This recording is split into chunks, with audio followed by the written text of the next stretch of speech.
Hello, here's Boris again. Today we are going to talk about the vocabulary that could be necessary at the airport.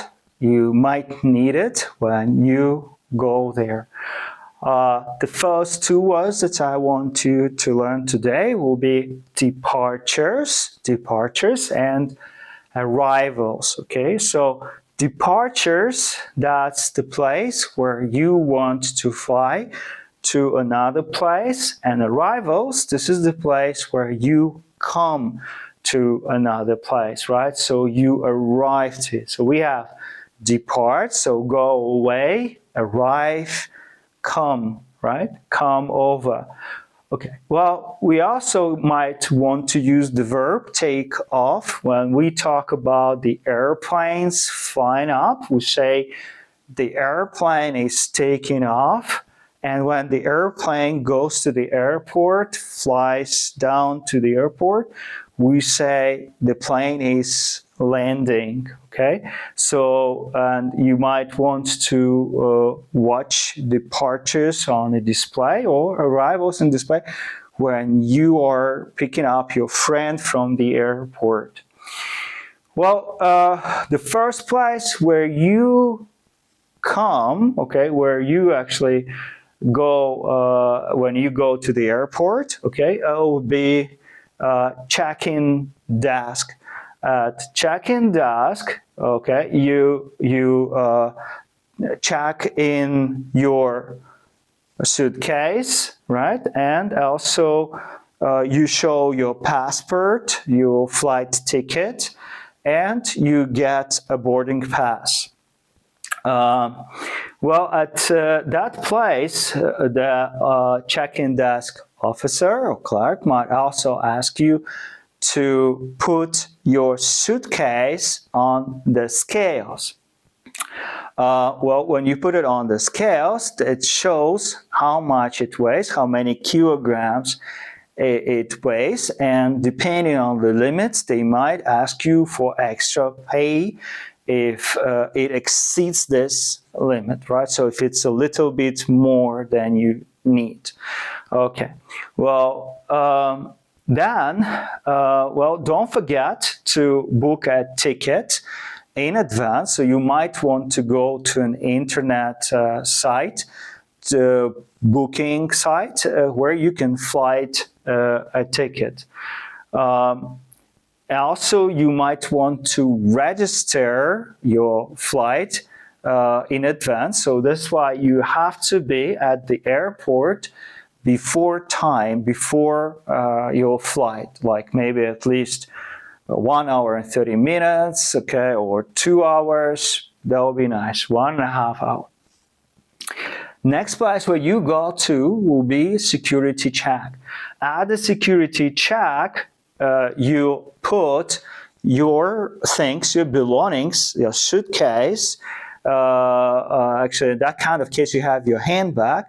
You put it on a conveyor belt, right? So the conveyor belt takes it to the scanner, and they take a look and they see that you don't take anything that will be illegal or will be dangerous to take on your flight. Okay, well, so that's where you might call it a baggage drop.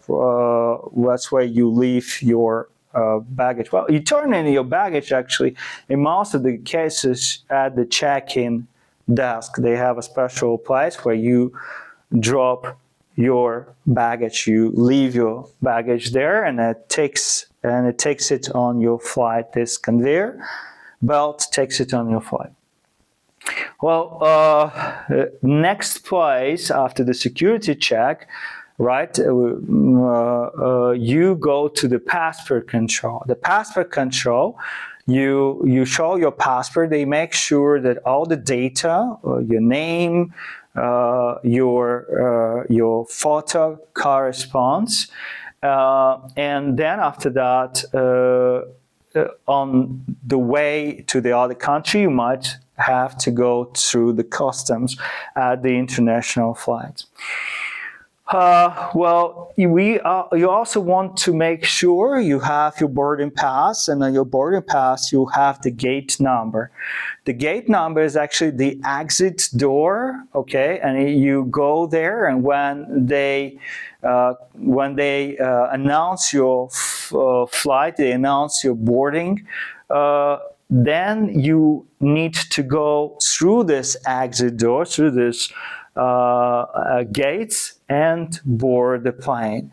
Well, there are two ways to board the plane. One of them, there are airplanes that are already next to the building, and you just go through a special corridor or passage, and you get right into the airplane.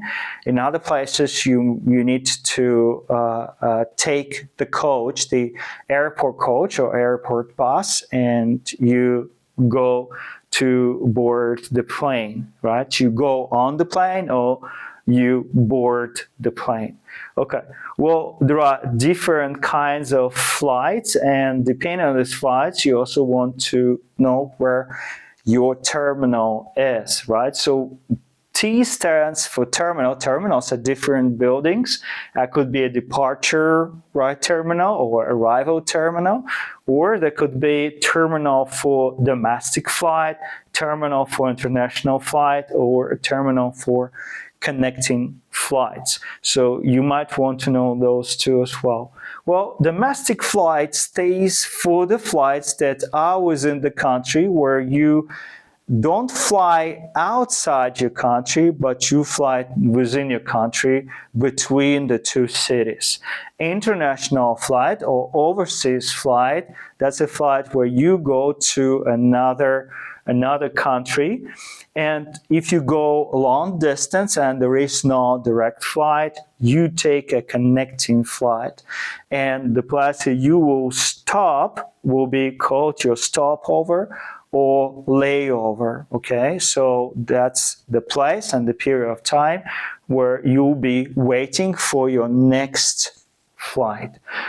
Hopefully these words and phrases are going to help you next time you travel, or the first time you travel and you go to the airport, where you have to know your English. Have a great day.